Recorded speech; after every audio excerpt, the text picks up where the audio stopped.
भक्तों, हर कथा मंदिर से शुरू नहीं होती। कुछ कथाएं टूटे हुए मन से शुरू होती है और हर पुकार ऊंची आवाज में नहीं होती।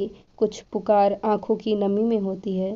भक्तों, जब मनुष्य सबसे सामने मजबूत रहता है पर अकेले में टूट जाता है, तब वह किसी देवता को नहीं खोजता, वो महादेव को खोजता है। ना पूछो मुझसे मेरी पहचान क्या है, मैं तो बस महादेव का एक टूटा हुआ नाम हूँ।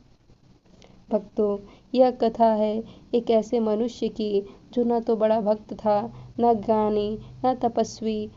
वह बस थका हुआ था जीवन से, लोगों से और खुद से। उसका नाम था नीलकंठ। हाँ भक्तों, नाम बड़ा था पर जीवन बहुत छोटा और भारी हो रहा था। नीलकंठ हर सुबह उठता था, पर उससे यह नहीं पता होता था कि आज उठने का कारण क्या है। काम करता था पर मन कहीं और होता था। लोगों के बीच रहता था पर अंदर से अकेला था। भक्तों, यह वही अकेलापन है जो भीड़ में घेर लेता है, जहाँ सब होते हैं पर कोई अपना नहीं लगता। एक दिन नीलकंठ ने खुद से पूछा, अगर भगवान सब देख रहे हैं तो मेरी यह हालत क्यों नहीं देख रहे। यह प्रश्न अहंकार से नहीं था, यह प्रश्न थकान से पैदा हुआ था।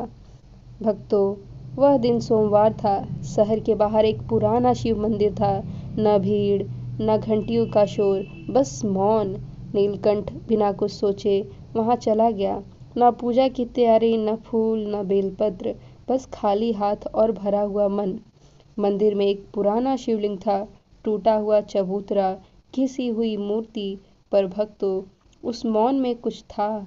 ऐसा लगता था जैसे कोई सुन रहा हो। नीलकंठ बैठ गया और नीलकंठ ने ओम नमः शिवाय बोला। ना कोई मंत्र, उसकी आंख से बस एक आंसू गिरा और वही आंसू उसकी सबसे सच्ची पूजा थी। न मंत्र था, न जाप था, न थी पूजा की रीत। एक आंसू गिरी भूमि पर और शिवे हुए समीप। भक्तों, महादेव हमेशा बोलते नहीं, वह पहले सुनते हैं। और जब मनुष्य पूरी तरह टूट जाता है, तब महादेव चुपचाप पास बैठ जाते हैं। नीलकंठ को एक दिन कोई दर्शन नहीं हुए, कोई चमत्कार नहीं हुआ। पर जब वह मंदिर के बाहर निकला तो उसका मन पहली बार इतना भारी नहीं था। भक्तों, यह संकेत था। भक्तों, कुछ लोग दुनिया से हारते हैं और कुछ लोग खुद से। नीलकंठ दूसरी तरह का मनुष्य था, यानी वह खुद से हार चुका था। उस दिन मंदिर से लौटने के बाद नीलकंठ सीधा घर नहीं आया। वह नदी के किनारे बैठ गया। शाम ढल रही थी। आकाश में हल्का नीला और केसरिया रंग घुल रहा था। उसी रंग में उसका अतीत धीरे धीरे उसके सामने खुलने लगा। भक्तों, नीलकंठ का बचपन सामान्य नहीं था। बहुत गरीब नहीं पर बहुत सुरक्षित भी नहीं। उसके पिता कठोर थे, बोलते कम, डांटते ज़्यादा, और माँ बस सब सहती थी। माँ चुप रही, पिता कठोर, बचपन बीता डर में, हंसना सीखा दुनिया में, रोना सीखा घर में। माँ नीलकंठ को बहुत चाहती थी, पर वह चाह शब्दों से नहीं थी। वह रात को उसके लिए ओढ़ती, ठीक करती, बुखार में पूरी रात जगती और सुबह फिर चुपचाप काम में लग जाती। भक्तों, नीलकंठ उस प्रेम को समझ नहीं पाया। उसे लगा माँ बस डरपोक है, कमजोर है। एक दिन घर में बहुत बड़ा झगड़ा हुआ। पिता का गुस्सा सीमा पार कर गया और उस दिन नीलकंठ पहली बार माँ के सामने खड़ा नहीं हुआ। वह चुप रहा, डरा हुआ, स्वार्थी। भक्तों, कभी कभी हम जो नहीं करते वही हमारा सबसे बड़ा पाप बन जाता है। उस रात माँ खाना नहीं खा पाई, बस नीलकंठ के सिर पर हाथ रखकर इतना ही बोली, बेटा दुनिया से मत डरना। और फिर वह सो गई, हमेशा के लिए। भक्तों, नीलकंठ माँ के अंतिम संस्कार में रो नहीं पाया, क्योंकि अंदर एक आवाज़ लगातार बोल रही थी, तू खड़ा हो सकता था, तू बोल सकता था। और तभी से उसने खुद को सजा देनी शुरू कर दी। नीलकंठ खुद को खुश रखने नहीं देता था। अगर सफलता आती वह पीछे हट जाता, अगर कोई पास आता वह दीवार खड़ी कर देता। भक्तों, यह वही सजा थी जो सबसे कठोर होती है, खुद को माफ़ ना करना। दुनिया माफ़ कर दे कभी, मन खुद से रूठ जाए, बस मिल जाए जीवन में पर शांति न लौट पाए। नदी के किनारे बैठकर नीलकंठ फूट पड़ा। उसने पहली बार महादेव से सीधा प्रश्न किया, अगर आप सब जानते थे तो उस दिन आपने मुझे रोका क्यों नहीं? यह प्रश्न आरोप नहीं था, यह टूटे हुए बेटे की पुकार थी। भक्तों, कोई आवाज नहीं आई, कोई संकेत नहीं मिला, पर नदी का प्रवाह उसे कुछ सिखा रहा था। पानी रुकता नहीं है, पर सब कुछ अपने साथ बहा ले जाता है। नीलकंठ धीरे धीरे उठा। उसने नदी में हाथ जोड़े और पहली बार इतना ही कहा, महादेव, अगर माफ़ी संभव है तो रास्ता दिखाइए। भक्तों, यहाँ से कथा और गहरी होगी, क्योंकि महादेव अब नीलकंठ को उस जगह ले जाने वाले हैं जहाँ सच्चा प्रायश्चित भक्तों, शुरू कुछ होता निर्णय है। गुस्से के लिए जाते हैं, कुछ मजबूरी में, और कुछ निर्णय इतने शांत होते हैं कि उनके पीछे पूरा जीवन बदल जाता है। नीलकंठ का निर्णय तीसरी तरह का था, यानी जो पूरा जीवन बदल देता हो। नदी के किनारे महादेव से प्रश्न करके नीलकंठ देर तक बैठा रहा। न उसे उत्तर मिला, न कोई संकेत, पर उसके भीतर एक बात बहुत साफ हो चुकी थी। माँ इस जीवन को ऐसे नहीं जी सकता जैसे कभी जी रहा था। भक्तों, कभी कभी भगवान उत्तर नहीं देते, क्योंकि उत्तर नहीं, दीक्षा देनी होती है। नीलकंठ धीरे धीरे घर लौटा। वह घर जिससे सब कुछ था, छत, रोटी, लोग, पर शांति नहीं थी। उसने माँ की तस्वीर देखी। पहली बार उसे लगा, मैंने तुम्हें खोया नहीं, मैंने तुम्हें समझा नहीं। उस रात नीलकंठ सोया नहीं। उसने कोई सामान नहीं बांधा, बस एक कपड़ा और माँ की तस्वीर। भक्तों, जब कोई सब छोड़ता है तो साथ ले जाने को बहुत कम चीज़ें चाहिए होती हैं। सुबह उसने घर की दहलीज पर माथा टेका, न रोया न रुका, बस धीरे से बोला, अगर लौटना लिखा होगा तो महादेव खुद लौटा देंगे। नीलकंठ पैदल चल पड़ा। न कोई मंजिल, न कोई रास्ता। जिस दिशा में पाँच उठते गए वह चलता गया। दिन बीते, रात आई, भूख लगी, पर मन शांत था। एक शाम उसे दूर से धुआं दिखाई पड़ा और अचानक उसका नाम कांप उठा। यही है भक्तों, कुछ जगह डराती नहीं, बुलाती हैं। नीलकंठ शमशान के द्वार पर रुका। अंदर अग्नि जल रही थी। एक देह चिता पर थी। लोग रो रहे थे और महादेव हर ओर मौन में उपस्थित थे। नीलकंठ के मन में पहला विचार आया, माँ भी यहीं जली थी। उसने पैर डगमगा गए, पर वह भागा नहीं। वह शमशान के भीतर गया। कोई साधु नहीं, कोई रोकने वाला नहीं, बस अग्नि, राख और सत्य। भक्तों, महादेव के धाम में प्रवेश करने के लिए किसी अनुमति की आवश्यकता नहीं होती, बस सच चाहिए। नीलकंठ एक कोने में बैठ गया। आकाश खुला था, तारे दिख रहे थे, अग्नि की लपटें ऊपर उठ रही थीं और उसके भीतर एक ही भावना थी, अगर यही अंत है तो स्वीकार है। उसे हाथ नहीं जोड़े, मंत्र नहीं बोला, बस धीरे से कहा, महादेव, अगर मैं बच सकता हूँ तो मुझे बदल दीजिए। उस रात नीलकंठ शमशान में सो गया, डर के साथ नहीं, समर्पण के साथ। और भक्तों, यहीं से महादेव की वास्तविक परीक्षा शुरू हुई। भक्तों, शमशान में कोई उपदेश नहीं देता। जो यहाँ टिक गया वह जीवन में हर सत्य को झेल सकता है। नीलकंठ भोर में जगा। चारों ओर राख बिखरी थी। रात की आग अब धुएं में बदल चुकी थी। हवा में अजीब सी शांति थी। भक्तों, यह शांति किसी सुंदर जगह की नहीं थी, यह शांति स्वीकार की थी। कुछ साधु धीरे धीरे आए। न कोई घोष, न कोई चमत्कार, बस साधारण से चेहरे और असाधारण स्थिरता। उसमें से एक ने नीलकंठ को देखा, पूछा, रुकना है या भागना है? नीलकंठ ने उत्तर दिया, अब भागने की जगह नहीं बची। साधु मुस्कुराए। साधुओं ने नीलकंठ को मंत्र नहीं दिया, उपदेश नहीं दिया, बस काम दिया। राख समेटना, लकड़ी जोड़ना, चबूतरा साफ करना। भक्तों, महादेव की राख यहीं से शुरू होती है, सेवा से। पहले दिन नीलकंठ को अजीब लगा, मैं यहाँ झाड़ू लगाने आया हूँ, पर फिर उसे याद आया, माँ भी बिना बोले सारी जिंदगी यही करती रहती थी। सेवा करते करते नीलकंठ का मन बार बार भागता, कभी अतीत में, कभी अपराध में, पर राख हर बार उसे वर्तमान में वापस खींच लाती। एक साधु बोला, राख को देख, इसमें सब कुछ है।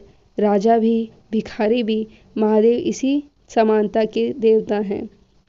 एक दिन शमशान में किसी अनजान का अंतिम संस्कार था। लोग रो रहे थे। नीलकंठ के हाथ कांप गए। उसे माँ की याद तेज हो गई। वह अचानक रुक गया। साधु ने कहा, अगर भागेगा तो यहाँ से फिर लौट जाएगा। नीलकंठ रुका। उसने लकड़ी उठाई, आग में रखी। आंसू गिरे पर हाथ नहीं रुके। उस रात नीलकंठ ने माँ से क्षमा नहीं मांगी। उसने खुद को दंड भी नहीं दिया। बस चुपचाप आकाश को देखा और पहली बार मन में यह भाव आया, शायद मैं पूरी तरह बुरा नहीं हूँ। भक्तों, हर साधना मंत्र से शुरू नहीं होती। कुछ साधनाएं भूख से, प्यास से और अकेलेपन से शुरू होती हैं। नीलकंठ की साधना अब उसी चरण में प्रवेश कर चुकी थी। दिन निकलता और नीलकंठ सेवा में लग जाता। कोई नियम नहीं, कोई व्रत नहीं, बस यह सामने आया वह करता गया। कहीं पूरी रात शमशान की आग जलाए रखी, कभी बारिश में राख समेटता रहा। भक्तों, शरीर धीरे धीरे कमजोर होने लगा। हाथों में छाले, पैरों में सूजन और आंखों में लगातार नींद की कमी। कई कई दिन नीलकंठ से पूरा भोजन नहीं किया गया। जो मिला उसने खा लिया, जो नहीं मिला मौन से सह लिया। एक दिन 3 दिन बाद थोड़ा सा अन्न मिला। उसने आधा कुत्ते को दे दिया।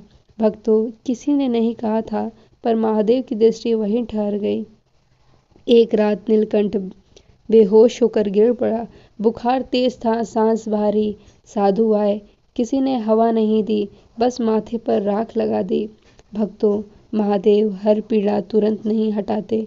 कभी कभी वह पीड़ा को पूरा होने देते हैं। नीलकंठ अचेतन में बुदबुदाने लगा, माँ, मैंने तुम्हें बचाया नहीं। महादेव, अगर मैं दंड के योग्य हूँ तो मुझे पूरा दंड दे दीजिए। उसी अवस्था में नीलकंठ ने एक दृश्य देखा। कोई मूर्ति नहीं, कोई रूप नहीं, बस एक विशाल छाया उसके पास बैठी थी और एक स्वर, तू खुद को इतना क्यों मान रहा है? नीलकंठ रो पड़ा। बोला, क्योंकि मैं दोषी हूँ। स्वर शांत था। दोषी वह होता है जिसे पश्चाताप न हो। भक्तों, यह महादेव की पहली स्पष्ट वाणी थी। सुबह नीलकंठ की आंख खुली। बुखार उतर चुका था। शरीर कमजोर था, पर मन हल्का, बहुत हल्का। साधु ने कहा, आज महादेव ने तुझे थोड़ा सा छू लिया है। अभी दर्शन नहीं देंगे, पर रास्ता खोल दिया है। नीलकंठ अब सेवा करता था, बिना बोझ के। दर्द था पर शिकायत नहीं, थकान थी पर प्रश्न नहीं। भक्तों, शरीर अब टूट चुका था, पर आत्मा पहली बार सीधी खड़ी थी। और जब आत्मा खड़ी होती है तो महादेव पास आने लगते हैं। भक्तों, महादेव जब पास आते हैं तो चमत्कार नहीं करते, दायित्व दे देते हैं। और जिस दिन सेवा दायित्व बन जाती है, उस दिन वह पूजा बन जाती है। नीलकंठ अब केवल शमशान का नहीं, आसपास के जीवन की सेवा करने लगा। कोई अंतिम संस्कार के लिए नहीं लकड़ी ढूंढता, वह पहले पहुंच जाता। किसी के पास आंसू थे, वह सुन लेता। किसी के पास शब्द नहीं थे, वह मौन के साथ बैठ जाता। एक दिन एक वृद्धा आई, कांपते हाथ, थकी आंखें। उसके पास कोई नहीं था। उसने बस इतना कहा, बेटा, मेरे लिए कोई बैठने की जगह बता दो। नीलकंठ उसे पीपल की छाया में बिठा लाया। भक्तों, वह वृद्धा किसी की माँ थी, किसी की पत्नी थी, पर उस दिन वह बस एक मनुष्य थी। वृद्धा का अंतिम संस्कार नीलकंठ ने अपने हाथों से किया। न कोई मंत्र ऊंचे स्वर में, न कोई दिखावा, बस पूरी गरिमा। भक्तों, उस दिन के बाद लोग नीलकंठ को अलग नज़र से देखने लगे, डर से नहीं, भरोसे से। एक सुबह नीलकंठ शमशान साफ कर रहा था। अचानक तेज हवा चली। राख उसके माथे पर अपने आप टिक गई। भक्तों, किसी ने लगाई नहीं थी, हवा ने दी थी। नीलकंठ अब माँ को दोषी नहीं मानता था, न खुद को। वह सिर्फ जो सामने था उसे निभाता। उस रात नीलकंठ ने स्वप्न देखा। कोई रूप नहीं, बस एक त्रिशूल और उससे टपकता शांत जल। तू यही दिशा में है, ऐसी स्वर आई। सुबह साधु ने कहा, जिसे महादेव सपने में रास्ता दिखाएं, उसे दर्शन की जल्दी नहीं होती। भक्तों, नीलकंठ अब अकेला नहीं था, लोगों के बीच था, पर बंधन में नहीं। और यही महादेव की सबसे बड़ी कृपा होती है। साथ में रहकर भी स्वतंत्र रहना।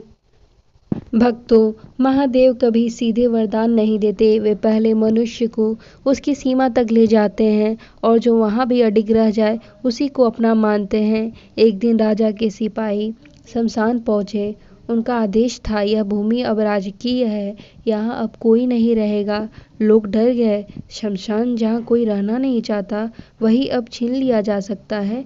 नीलकंठ चुपचाप खड़ा रहा, न विरोध किया न विनती की। सबकी निगाहें नीलकंठ पर थी। कोई बोला, तुम कुछ कहो, तुम यहाँ के हो। नीलकंठ ने धीरे से कहा, यह भूमि मेरी नहीं है, यह उनकी है जो यहाँ अंतिम बार आते हैं। राजा ने आदेश दिया, कल सूर्योदय तक शमशान खाली हो जाना चाहिए। रात गहरी थी। नीलकंठ शमशान के बीच बैठ गया। उसने महादेव को पुकारा नहीं, बस दीपक जलाया। उसने महादेव को पुकारा नहीं, बस दीपक जलाया। उसी रात आकाश में बादल गरजे। बिजली नहीं गिरी, पर पूरा शमशान प्रकाश से भर गया। एक सिपाही कांपते हुए बोला, यह स्थान साधारण नहीं है। अचानक शमशान के मध्य त्रिशूल की छाया उभरी। कोई रूप नहीं, कोई शब्द नहीं, बस अचल उपस्थिति। भक्तों, महादेव जहाँ आते हैं वहाँ घोषणा नहीं करते, स्थिति बदल देते हैं। सुबह होते ही राजा स्वयं आया। वह शमशान में नंगे पांव उतरा। उसने कहा, यह भूमि राज्य की है और यह भूमि शिव की है। राजा ने पूछा, मांगो, क्या मांगना चाहते हो? नीलकंठ ने कहा, कुछ नहीं, बस यह स्थान ऐसा ही रहने दे। राजा ने प्रणाम किया। उस रात नीलकंठ ने महादेव को देखा, इस बार स्वप्न नहीं, जागृत अवस्था में। महादेव बोले, तू मेरा नाम लेकर नहीं चला, फिर भी मेरे मार्ग पर चला। अब तुझे मैं नहीं छोड़ूंगा। भक्तों, नीलकंठ आज भी कहीं है। नाम बदल गया, रूप बदल गया, पर जहाँ कोई अंतिम सहारा ढूंढता है वहाँ महादेव का कोई सेवक जरूर मिलता है। यही कथा का सत्य है, यही सोमवार का संदेश है। तो भक्तों, अगर आप आखिरी तक इस कथा को सुन चुके हैं तो एक बार कमेंट में लिखिए, हर हर महादेव, जय शिव शंभो, जय भोलेनाथ।